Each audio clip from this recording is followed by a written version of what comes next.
What happened to Mary after the final pages of the Bible? Did she live out her days in quiet devotion? Did she die?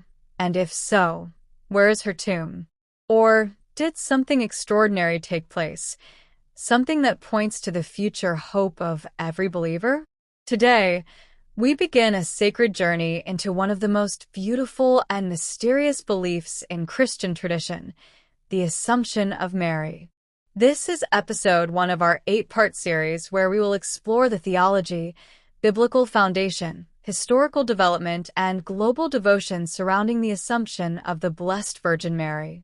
Whether you're Catholic, Orthodox, Protestant, or simply curious, this series is meant to inform, challenge, and inspire. Each episode will unpack a different layer of this great mystery, drawing not only from theology and scripture, but also from the voices of the early church, sacred tradition, and the living faith of Christians around the world. So if you're seeking depth in your spiritual walk or a greater understanding of Mary's role in salvation history, you're in the right place. And it all begins with a question. What exactly is the Assumption? The Assumption of Mary is the belief that the Blessed Virgin Mary, at the end of her earthly life, was taken up body and soul into the glory of heaven. This is not to be confused with the Ascension of Jesus, which was accomplished by his own divine power. In the case of Mary, her Assumption was a grace given to her by God, a participation in the resurrection of Christ, and a sign of what awaits all the faithful.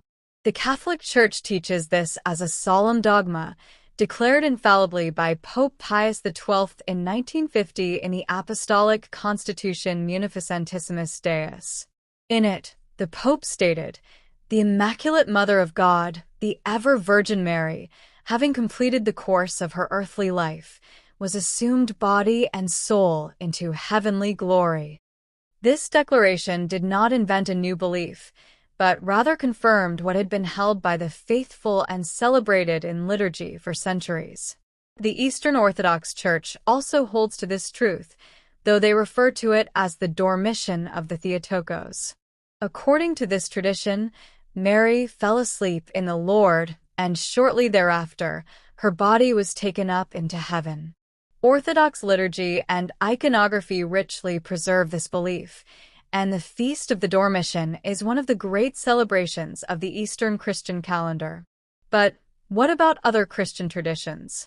While most Protestant denominations do not accept the Assumption as dogma, some view it as a pious theological opinion or a beautiful reflection on the hope of resurrection. In fact, many early reformers, including Martin Luther and John Calvin, spoke reverently of Mary and did not dismiss outright the idea of her glorification. While it may not be universally accepted, the Assumption has a unique way of drawing the Christian imagination upward, toward heaven, hope, and holiness.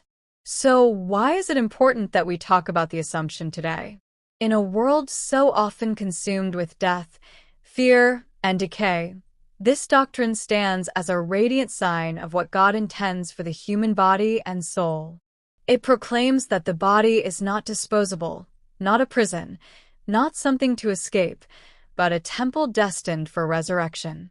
Mary's Assumption reminds us that the full redemption Christ won on the cross extends even to our physical being. It also points to the uniqueness of Mary's role in salvation history. She is not divine, but she is honored as the Mother of God, the Theotokos, who bore in her body the Word made flesh. Her obedience at the Annunciation reversed the disobedience of Eve. Her faith stood firm at the foot of the cross, and her destiny in heaven is a mirror of the Church's future glory. As the first to believe and the first to be redeemed, she becomes a model of hope for all who follow Christ. The Assumption also deepens our understanding of God's fidelity. In honoring Mary with such glory, God reveals his promise to exalt the humble and raise the lowly. He shows that no act of faith, no sacrifice made in love, is ever forgotten. Mary's glorification is not just about her, It is about what God does for those who give him everything. And this is why the Assumption is more than just a theological curiosity or an optional feast. It is a prophetic proclamation. It tells us that the story of salvation doesn't end with the resurrection of Christ. It continues in his church, in his saints, and ultimately, in us. Just as Mary was assumed into heaven, so too will those who are united to Christ be raised in glory on the last day.